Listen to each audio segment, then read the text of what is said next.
La sorcière maléfique. J'ai tant fait de kilomètres dans ma forêt que je ne savais plus où aller. Voyons voir la carte. Tiens, un point noir au milieu de la forêt. Je ne l'avais jamais vu. Étrange. En regardant de plus près, je vois un petit point d'interrogation. Comme si celui qui avait tracé la carte ne savait pas ce qui se trouvait là. Il me semble que ce mystère est sans doute le début d'une nouvelle aventure. En route. Que vais-je trouver à cet endroit ? Un immense trou ? Une mine que personne n'a explorée ? Un arbre inconnu ? Voyons voir. Je ne dois pas être bien loin. Sur le bord du chemin, j'aperçois un étrange phénomène. Des éclairs crépitent dans les buissons. Et soudain, le ciel s'assombrit. Je suis plutôt courageux, mais bon, je décide de me cacher rapidement derrière un arbre.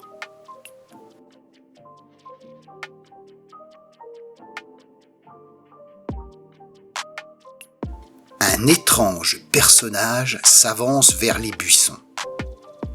C'est une sorcière vampire, sans doute la plus vilaine et la plus fourbe de toutes, la sorcière Mamitatkaka.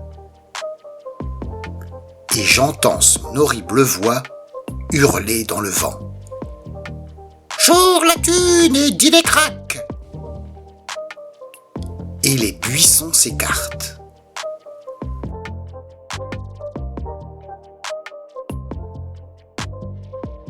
La sorcière entre dans une étrange maison toute délabrée.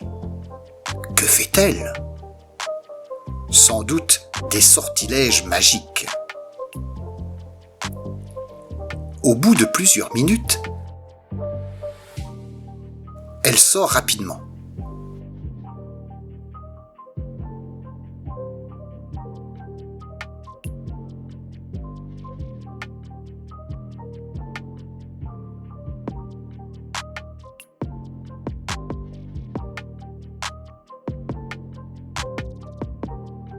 Et les buissons commencent à se refermer. Vite, j'accours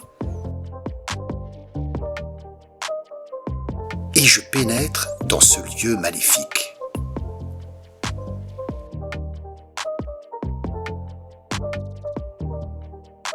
Sur les murs, des formules magiques incompréhensibles. Des dessins horribles. Et sur un autre mur, une carte semble avoir été dessinée.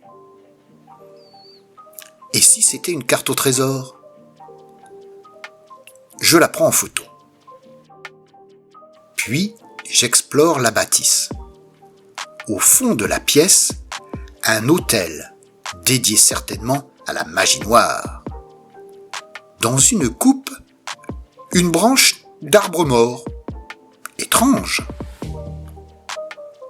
Alors que je m'approche pour saisir la branche, celle-ci se met à scintiller. Mamitatkaka a oublié sa baguette magique. Je décide de l'emporter. Elle me sera certainement très utile.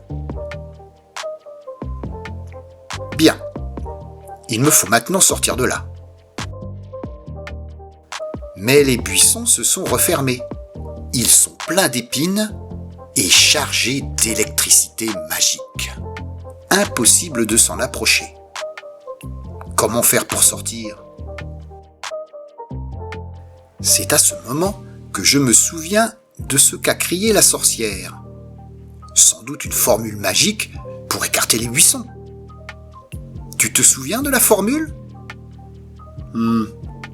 Ah oui.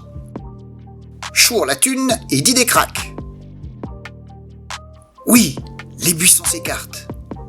Ouf, je peux enfin sortir.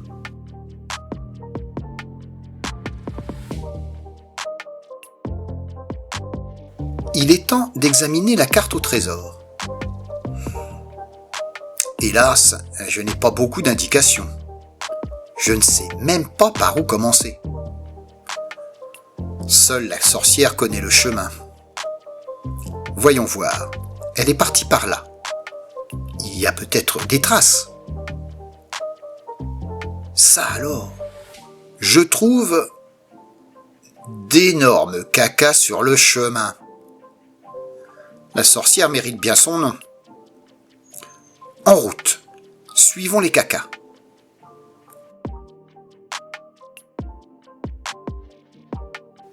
La piste semble se diriger vers ce tas de troncs d'arbres en travers du chemin. En m'approchant, les arbres s'enflamment.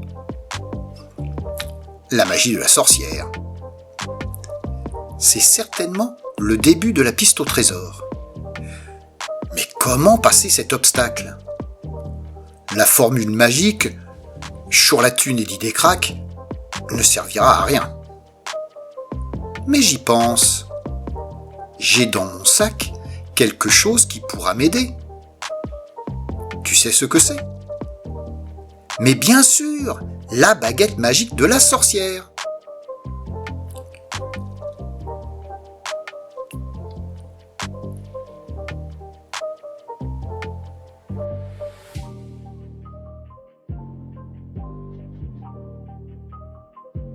Les flammes magiques se sont éteintes. Je peux passer.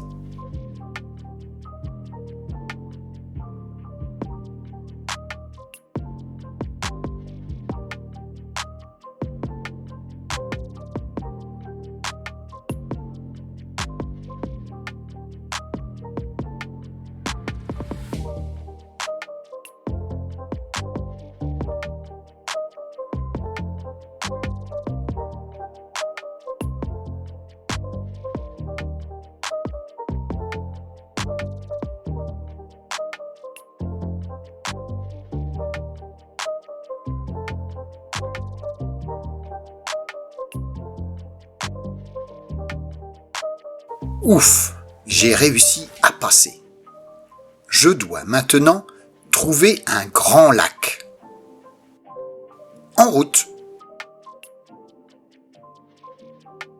En suivant le chemin, je le trouve enfin.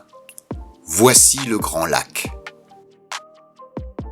Je reconnais aussi l'île dessinée sur la carte. Mais comment l'atteindre ? Il n'y a aucune embarcation. Et je ne suis pas assez bon nageur. Et en plus, l'eau est froide.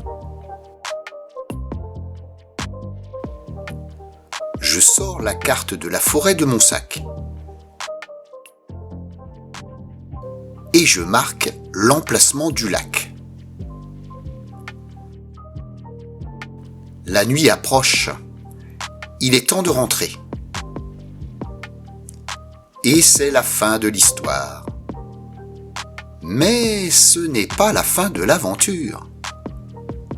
La suite, dans quelques jours.